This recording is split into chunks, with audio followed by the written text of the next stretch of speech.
আজকে ভিডিওতে রায় মার্টিন প্রশ্নবিচিত্রা 2024-এর সপ্তম শ্রেণীর পরিবেশ বিজ্ঞান বিষয়ে দ্বিতীয় পর্যায়ের মূল্যায়নের যে 6 নম্বর প্রশ্ন সেটি রয়েছে, অর্থাৎ বর্ধমান মিউনিসিপাল হাই স্কুল এই বিদ্যালয়ের সমস্ত প্রশ্নের উত্তরগুলি করব। তার আগে তোমরা কেউ যদি আমার চ্যানেলে নতুন হয়ে থাকো তাহলে চ্যানেলটি অবশ্যই সাবস্ক্রাইব করে নেবে। প্রথমে যেটা হচ্ছে ফিজিক্যাল সায়েন্স, একে আছে সঠিক উত্তরটি বেছে নাও।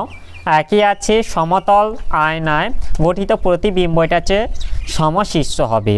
2 আছে আকর্ষণের পূর্বে হয়, এটা হচ্ছে আবেশ হবে। 3 সূচিছিদ্র ক্যামেরায় গঠিত হয়, এটা হচ্ছে প্রতিকৃতি হবে। এরপরে বেড়ে গেছে নিচের প্রশ্নগুলির অতি সংক্ষিপ্ত উত্তর দাও, যে কোনো 3টি।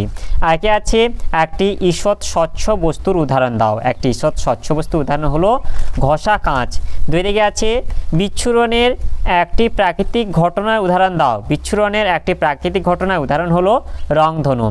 এরপর 3 আছে চৌম্বক দৈর্ঘ্য ও চুম্বকের জ্যামিতিক দৈর্ঘ্যের মধ্যে সম্পর্ক লেখো। চৌম্বক দৈর্ঘ্য ও চুম্বকের জ্যামিতিক দৈর্ঘ্যের মধ্যে সম্পর্কটি হলো চৌম্বক দৈর্ঘ্য সমান চুম্বকের জ্যামিতিক দৈর্ঘ্য গুণিতক 0.85। এরপর 4 আছে ব্যাটারিতে কোন শক্তিতে রূপান্তরিত হয়। ব্যাটারিতে চার্জিংয়ের সময় তড়িৎ শক্তি রাসায়নিক শক্তিতে এবং ডিসচার্জিংয়ের সময় রাসায়নিক শক্তি তড়িৎ শক্তিতে রূপান্তরিত হয়। এরপরে 3 আছে নিচের প্রশ্নগুলি সংক্ষিপ্ত উত্তর দাও, যে কোনো 4টি। একে আছে অন্তরক কাকে বলে, একটি উদাহরণ দাও। যে সকল পদার্থ নিজেদের মধ্যে দিয়ে তড়িৎ প্রবাহ চলাচলে বাধা দেয় তাদের অন্তরক বলে, উদাহরণ হলো কাগজ। এরপর 2 আছে সৌরকোষ কিভাবে কাজ করে। সৌরকোষের কার্যনীতি, সৌরকোষ হলো সৌরশক্তি থেকে সরাসরি তড়িৎ শক্তি উৎপাদক ব্যবস্থা। এগুলিতে অর্ধপরিবাহী উপাদান নির্মিত পাতলা স্তর থাকে, যাতে সূর্যালোক এসে পড়লে সৌরকোষ তড়িৎচালক বল উৎপন্ন হয়। এরপরে 3 আছে অ্যাম্বুলেন্স কথাটি অ্যাম্বুলেন্স গাড়িতে উল্টো করে লেখা থাকে কেন। অ্যাম্বুলেন্স হলো আহত বা অসুস্থ যাত্রীবাহী গাড়ি।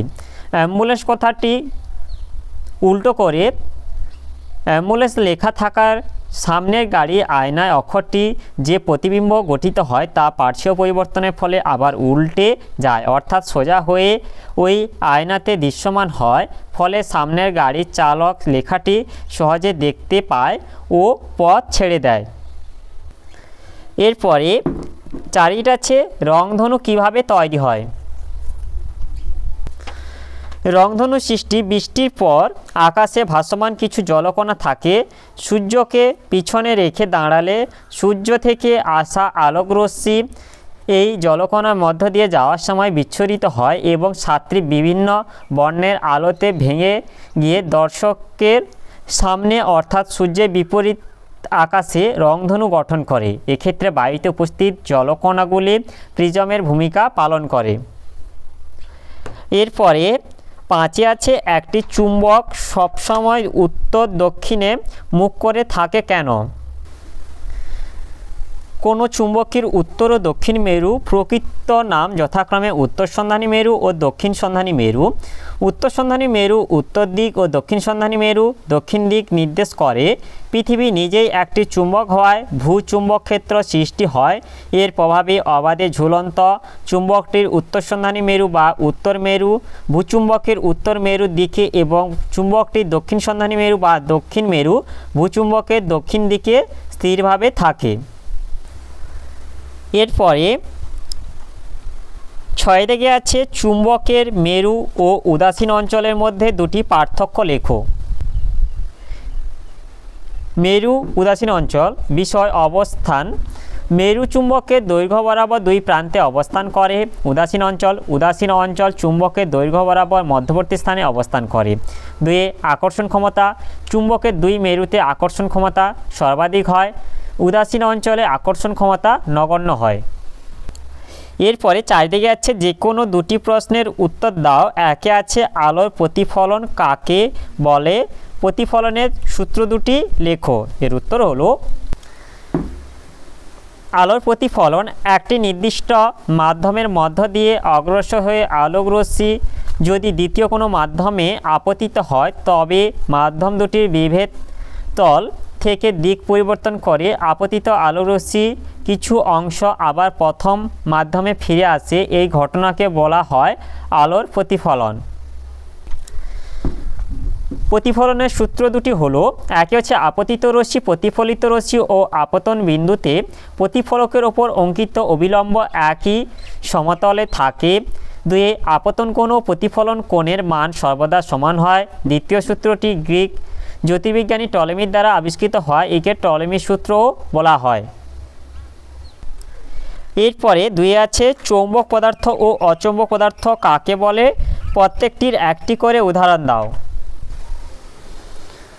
চৌম্বক পদার্থ যে সকল পদার্থ চুম্বক দ্বারা আকৃষ্ট হয় এবং বিশেষ প্রক্রিয়ার সাহায্যে যাদের কৃত্রিম চুম্বকে পরিণত করা যায় তাদের চৌম্বক পদার্থ বলা হয়। উদাহরণ লোহা, কোবাল্ট, নিকেল ইত্যাদি বিশুদ্ধ চৌম্বক পদার্থের উদাহরণ।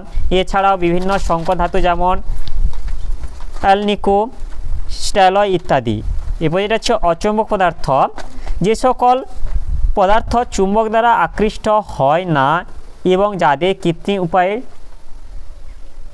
চুম্বকে পরিণত করা যায় না তাদের অচৌম্বক পদার্থ বলা হয়। উদাহরণ কাঠ, কাগজ, কাঁচ, তামা, পিতল ইত্যাদি। এরপরে তিনে আছে এলইডি, এর পুরো কথাটা কি? এলইডি এর পুরো কথাটি হলো লাইট এমিটিং ডায়োড। এতে কোন শক্তি কোন শক্তিতে রূপান্তরিত হয়? এতে তড়িৎ শক্তি আলোক শক্তিতে রূপান্তরিত হয়। ইলেকট্রিক বাল্বের ফিলামেন্ট কোন ধাতু দিয়ে তৈরি হয়? ইলেকট্রিক বাল্বের ফিলামেন্ট টাংস্টেন ধাতু দিয়ে তৈরি হয়। এরপর এটা হচ্ছে লাইফ সায়েন্স, একে আছে সঠিক উত্তরটি নির্বাচন করো। ফুলের যে অংশটি বীজে পরিণত হয় সেটি হলো, এটা হচ্ছে ডিম্বক হবে। দুয়ে একটি বাক্যে উত্তর দাও যে কোনো একটি। একে আছে মূলত্রের কাজ কি? মূলত্রের কাজ হলো মূল যখন মাটি ভেদ করে মাটির নিচে প্রবেশ করে মূলত্র অংশ তখন মূলের নরম অগ্রভাগকে মাটির ঘর্ষণজনিত আঘাত থেকে রক্ষা করে। বিটির আছে মূলত্রের বাইরের অংশ থেকে নির্গত পিচ্ছিল রস মাটিকে নরম করে এবং মূলকে সহজে মাটির মধ্যে প্রবেশ করতে সাহায্য করে। এরপরে দুইটা আছে পরাগ মিলনের একটি সমস্যা উল্লেখ করো। বর্তমানে পরাগ মিলনের সমস্যাগুলি হলো, একইটা আছে পোকা মারার ওষুধ ব্যবহার, বেশি কীটনাশক বা পোকা মারার ওষুধ ব্যবহারের ফলে মৌমাছি, প্রজাপতি, ফড়িংয়ের মতো উপকারী পতঙ্গ মারা পড়েছে এবং এদের অভাবে পরাগ মিলন ব্যাহত হচ্ছে। তিনের দিকে যেটা হচ্ছে সংক্ষিপ্ত উত্তর দাও যে কোনো একটি। একে আছে ব্যাপন ও অভিস্রবণের মধ্যে দুটি পার্থক্য লেখো। জীবদেহে অভিস্রবণের একটি গুরুত্ব লেখো। এর উত্তরগুলি হলো, ব্যাপন অভিস্রবণ বিষয় একইটা হচ্ছে সঞ্চারিত অণুর প্রকৃতি, এটা কঠিন, তরল বা গ্যাসীয়, এটা হচ্ছে কেবলমাত্র দ্রবণ। এরপর দুইটা আছে পর্দার উপস্থিতি আবশ্যক নয়, অর্ধবেদ্য পর্দার উপস্থিতি আবশ্যক।